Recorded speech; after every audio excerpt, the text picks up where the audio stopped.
Hi guys. So in this video, we are going to discuss one of the biggest constitutional debates happening right now in India, that simultaneous elections, which is commonly referred to as one nation, one election. See, a major development has taken place that the Law Commission of India have clarified that, implementing simultaneous elections does not require consent or ratification by 50% of the states. So that statement have actually triggered a national discussion that involved the constitutional experts and the political parties and the scholars and the administrators. So that's a potential topic. So today what we'll do is we'll try to understand what the simultaneous election actually mean, and why this idea has resurfaced now, and what clarifications the Law Commission have given on this matter, and the constitutional logic behind no state consent which is required, right? So that also I'll discuss, and whether the simultaneous election affect the basic structure of constitution, another point that we need to consider,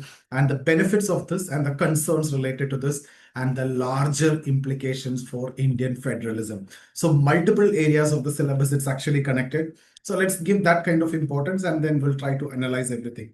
Now, first question first, right? What are simultaneous election? So when we talk about simultaneous election, it means Lok Sabha elections and the state legislative assembly elections take place at the same time. So what is the present scenario?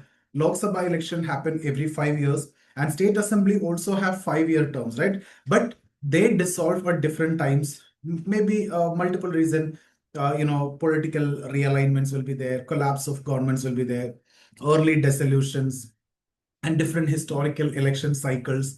So that is basically leading to a staggered electoral calendar, right? So every few months, you'll see one state or the other goes to polls. And there is the MCC, Model Code of Conduct, which is activating repeatedly, and administrative machinery is moving from state to state. So the proposal aims to reduce this election frequency and lower the administrative and the financial burden, and also to improve the continuity in governance and reduce this MCC, Model Code of Conduct driven interruptions in the public policy.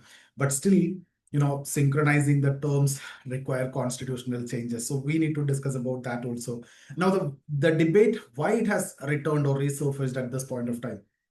Currently, a joint parliamentary committee, JPC, is examining the draft proposals on simultaneous election.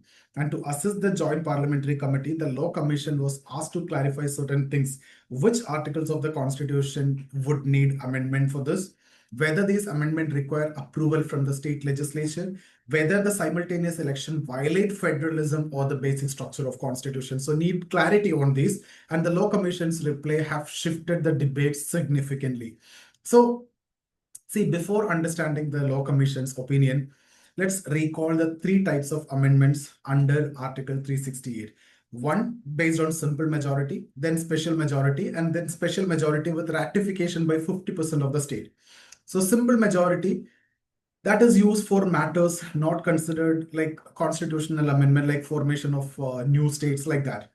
Then special majority, it requires more than 50% of total membership present and 2/3 of the members present and voting. And then special majority plus ratification by 50% of the state, in which scenario that required when the amendments are affecting the federal distribution of power. So they'll ask you in MCQ also, this is important for your mains also, right? So prelims, they'll ask you which among the following, right? So the federal distribution of powers, if it is affecting, then that's required. Representation of state in parliament, that is also requiring this 50%. So you see whether state is connected, state power is taken out. In those scenarios, you will mostly need this ratification. Judiciary is federal component, right? Election of the president, state have a big role. So that will also, seventh schedule where union state concurrent list is coming. So only these are the areas where you need the state consent, right? Which means ratification by 50% of the state, which is required. Now, let's see what Law Commission have actually clarified. So the proposed amendment for this simultaneous election that does not fall under the category that requires the state ratification, as I have mentioned above. So why it is not required? Because it is not going to alter the federal power. No way it is going to affect, and it does not change the representation of state in parliament, right? There is no such change, and it does not amend the seventh schedule, and it does not change the authority of the state government, and See, if you look at it, it only adjusts the timing of election and not structure of federalism, not structure of election, not the federal power, right? Nor the representation of state in the parliament, nowhere it is touching. Therefore, it basically falls under parliament's exclusive legislative competence under Article 246, 324, 325, 326, 327, which means no state legislature have veto power over the simultaneous election. So this is the central message. I hope you got my point, right? So that ratification by 50% of the state or the consent is not required because it won't comes under anything which affect the state directly or indirectly. Just that the timing of election is what changing here. Now, what about curtailment or the extension of terms? See, for simultaneous election to begin, existing terms of some assemblies may need to extend it, right? Extension, because you need a delaying dissolution or curtailment. Some have to end early. So here some dispute can come, right? Some get extension, right, if their term is over by this December. But the parliament election, now a new election is coming in March. So you may get extended for 3 months. Otherwise, for that 3 months, no government will be there. So extension. Similarly, this parliament election is going to come now. Till March, you have state, 10th term. So it may curtail also, right? And you will be losing that 3 months. For example, if, for example, if Bihar, which election we just recently conducted, Bihar.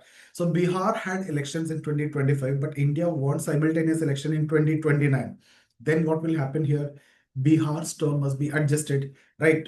In the center, 2024 is where central election, the parliament election. So it will come in 2029.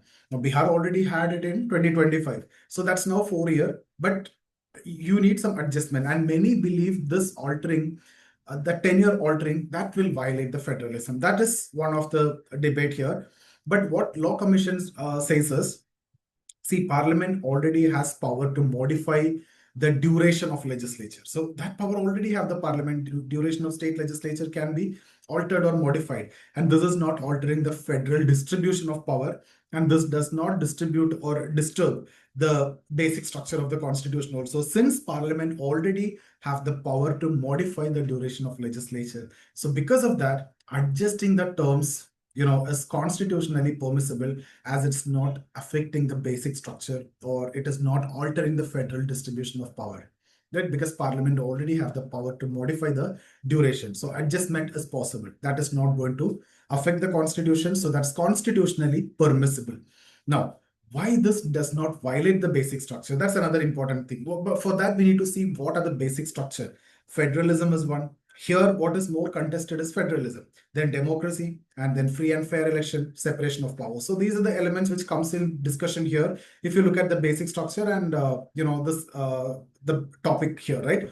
So the law commission, what they're saying is the proposal does not weaken the states. So it's not affecting federalism. It does not reduce the state autonomy or power. So it's not affecting federalism. It only synchronizes the timeline. It's only adjusting the time, and elections will continue to be free and fair. So that way also it's not affecting the basic structure, and people will continue to elect both central and the state government. So that will be there. So there is nothing which have changed. Separation of power remain the same. Free and fair election is coming over there. It's same. Federalism is not affected. Democracy is still there. People are electing the state and central separately.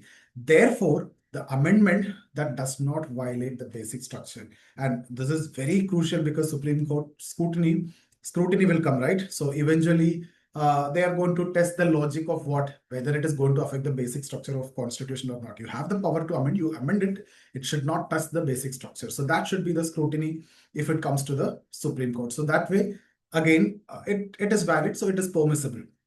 Now, again, let me tell you once again this, why the state consent is not needed. Let me summarize this. See, because simultaneous election change when election happened and not how the power is distributed.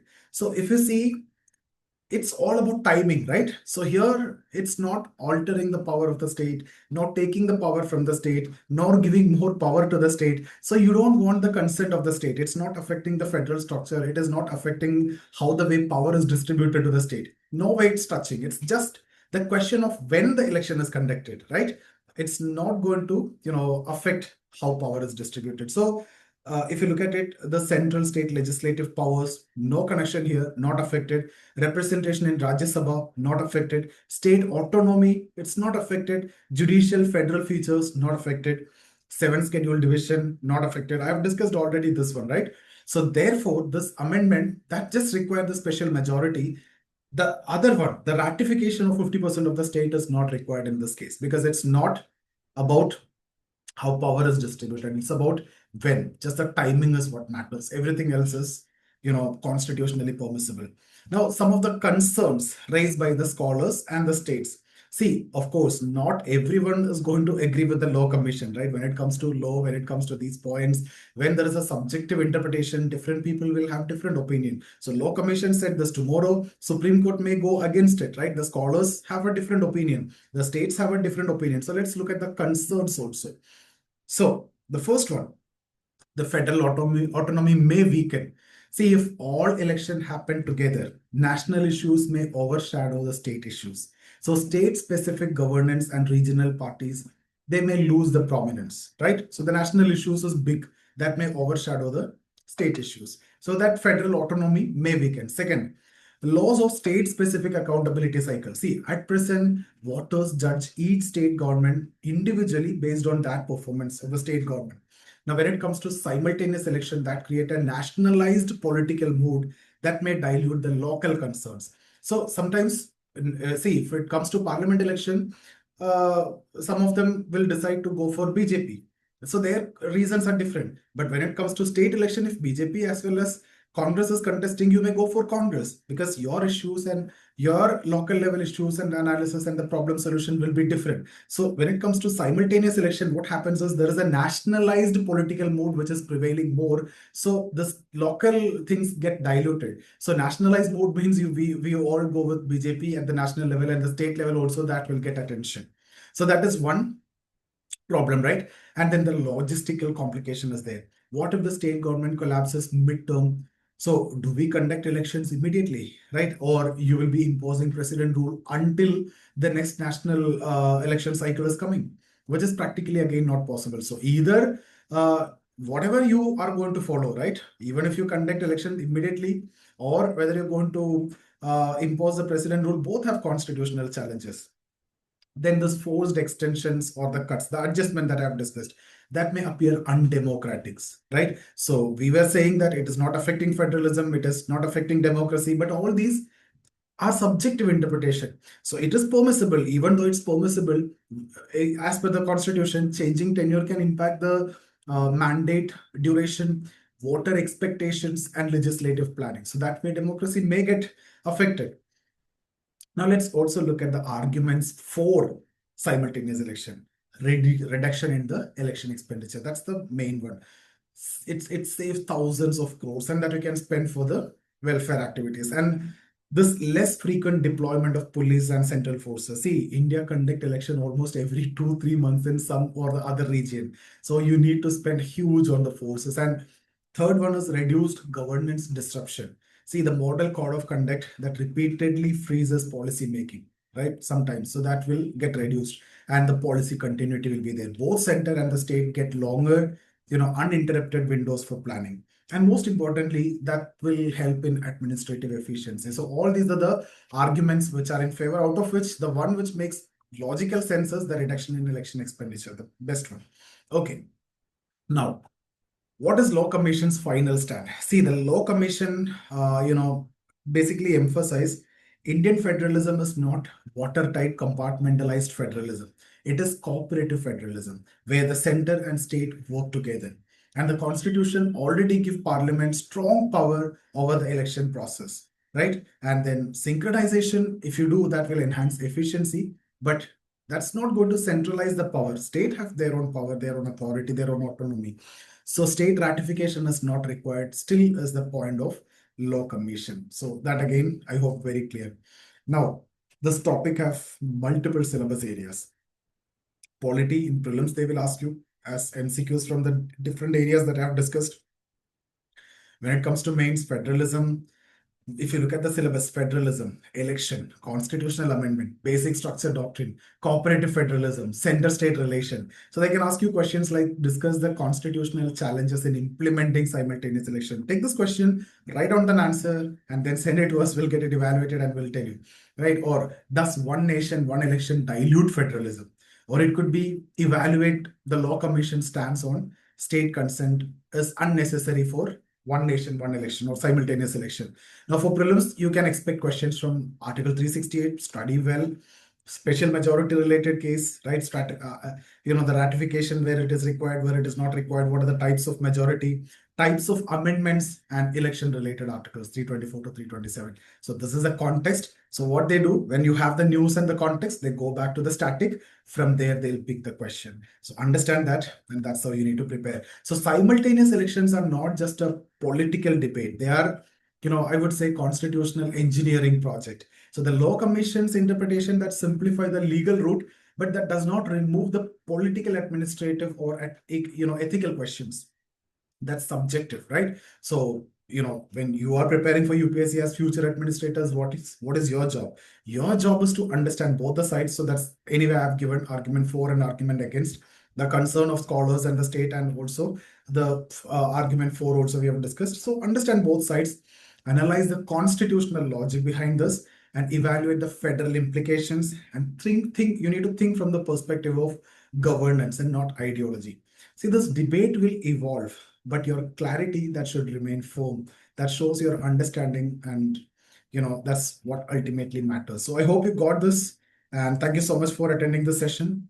I see you in the next video. If you're looking for any mentorship or classes or test series for UPSC, get in touch with us. I see you there.